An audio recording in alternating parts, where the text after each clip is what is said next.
نحمده ونصلي على رسوله الکریم اما بعد۔ امید کرتا ہوں سب دوست خیر خیریت سے ہوں گے۔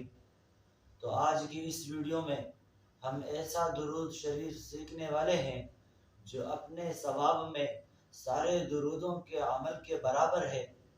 حضرت ابو بکر صدیق رضی اللہ تعالی عنہ فرماتے ہیں کہ میں رسول اللہ صلی اللہ علیہ وآلہ وسلم کے پاس تھا، تو ایک شخص رسول اللہ صلی اللہ علیہ وآلہ وسلم کے پاس آیا اور سلام کیا، تو آپ صلی اللہ علیہ وآلہ وسلم نے ان کے سلام کا جواب دیا، اور آپ صلی اللہ علیہ وآلہ وسلم کے چہرے انور پر خوشی دمک اٹھا، اور آپ صلی اللہ علیہ وآلہ وسلم نے اس شخص کو اپنے برابر بٹھایا۔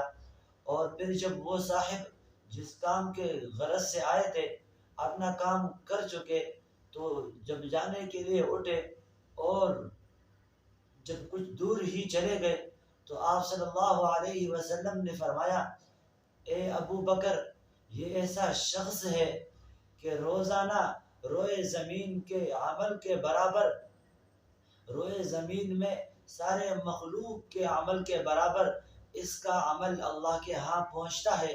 تو ابو بکر صدیق رضی اللہ تعالی عنہ فرماتے ہیں، میں نے عرض کیا، یہ کیوں؟ یعنی اتنا ثواب اس کو کیوں ملتا ہے؟ تو آپ صلی اللہ علیہ وسلم نے فرمایا کہ یہ جب کبھی بھی صبح اٹھتا ہے تو 10 مرتبہ ایسا درود شریف مجھ پر پڑھتا ہے کہ جو اپنے ثواب میں سارے مخلوق کے درودوں کے برابر ہے۔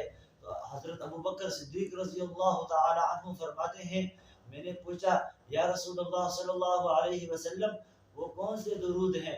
تو آپ صلی اللہ علیہ وسلم نے فرمایا، وہ یہ درود ہے، اللہم صلی علی محمد النبی عدد من صلی علیہ من خلقک، وصلی علی محمد النبی کما ينبغی لنا ان نصلی علیہ، وصلی علی محمد النبی کما امرتنا ان نصلی علیہ۔ کتنا آسان درود شریف ہے، تو اور اتنا زیادہ اجر اللہ رب العزت اس میں رکھا ہوا ہے، اللہ رب العزت نے اس میں اتنا زیادہ اجر رکھا ہوا ہے۔ تو ہمیں بھی چاہیے کہ ہم اس درود شریف کو یاد کریں اور اپنے معمول میں لائیں۔ تو امید کرتا ہوں یہ ویڈیو آپ دوستوں کو پسند آئی ہوگی۔ جزاک اللہ۔